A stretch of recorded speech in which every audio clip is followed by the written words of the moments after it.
jovem de repente se encontra com algo mais profundo e diz, espera aí, existe algo mais aqui, né? Que momento foi esse em que esse jovem se depara com uma missão? Certo, então esse momento existiu e esse momento foi um convite que me fizeram para ajudar a animar um acampamento católico, de jovens católicos. Tinha cerca de uns 60 jovens entre os 14 e os 17 anos, e depois tinha uns 15 animadores, por volta dos 20 e 25.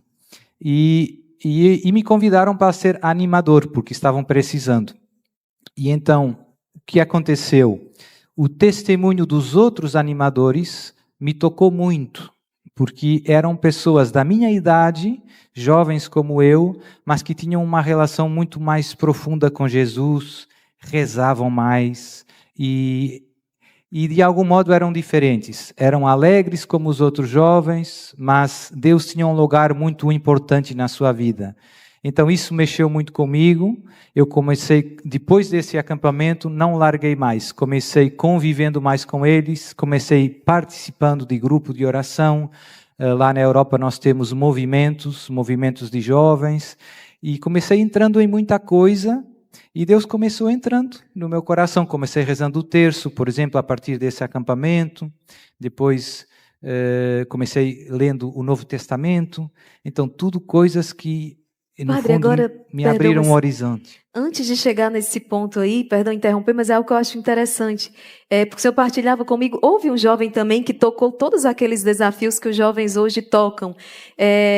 O contato com a droga, pessoas próximas que de repente utilizavam, ofereciam, a possibilidade também de viver uma sexualidade desregrada, porque as experiências também chegaram de namoro e tantas outras situações, até por estar também num meio também muitas vezes que, digamos, essa realidade estava mais próxima. Quando se olha para trás assim, o que o senhor percebe que fez com que o Senhor resistisse a todas essas situações? Porque eu acredito que, tendo em vista a missão que o Senhor tem, e que o inimigo também já sabia, a missão que Deus lhe confiaria enquanto sacerdote e exorcista, foram muitas insídias do inimigo desde a sua infância, para poder não deixar que o Senhor descobrisse essa missão. E porque é aqui que eu quero chegar também com você.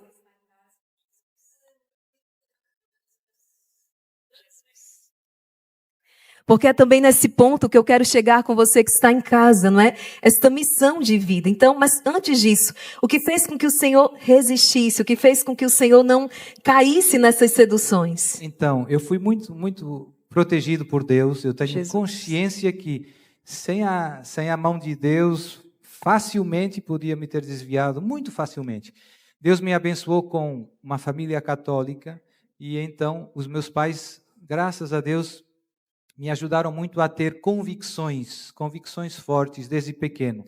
Então, eu comparado, quando via os meus amigos da escola e os meus colegas, meus amigos, eu via que os pais deles eram muito, digamos, restringiam muito as suas decisões com horário, e os meus pais não. Os meus pais acabavam confiando muito em mim, mas conversando muito comigo e me preparando para os desafios que a vida ia trazer à frente. E então, meu pai dizia, você vai ter um dia amigos seus que se vão tomar drogas. Então você tem que pensar nisso agora. Como é que você vai gerir essa situação? Ou seja, os meus pais não impediam que eu vivesse no mundo, mas ensinaram-me a sobreviver no meio do mundo. Então isso foi uma grande bênção.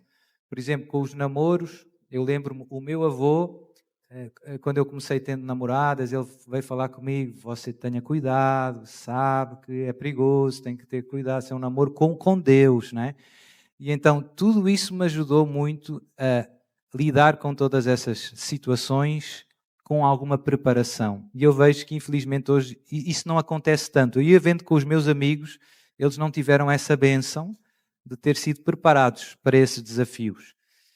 E outra coisa que certamente ajudou muito é, eu nunca larguei os sacramentos. Mesmo na adolescência, que é uma fase mais turbulenta, graças a Deus eu sempre fui à missa, sempre me confessei algumas vezes por ano, não eram muitas, mas 3, 4, e então até aos 20 anos, também há uma coisa que é verdade, as namoradas que eu tive também ajudaram, mesmo não sendo católicas, praticantes, digamos assim, tinham valores, né? E tinham princípios. Hoje, se calhar, não é assim tão óbvio. E então isso também ajudou muito, de alguma maneira. Portanto, eu vejo que a mão de Deus esteve lá muito. Se teria sido fácil, sem a ajuda dos meus pais, da minha família e até das namoradas que eu tive, teria sido fácil perder a estrada de Deus.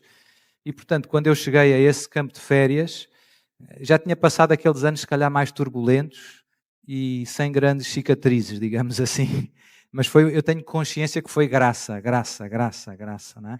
E depois, quando comecei rezando mais, digamos assim, veio muito cedo esse desejo de querer ser santo, não é? Deus mostrou para mim uma coisa muito simples, até hoje, que me guia, que é a felicidade que eu desejo realiza-se plenamente na santidade.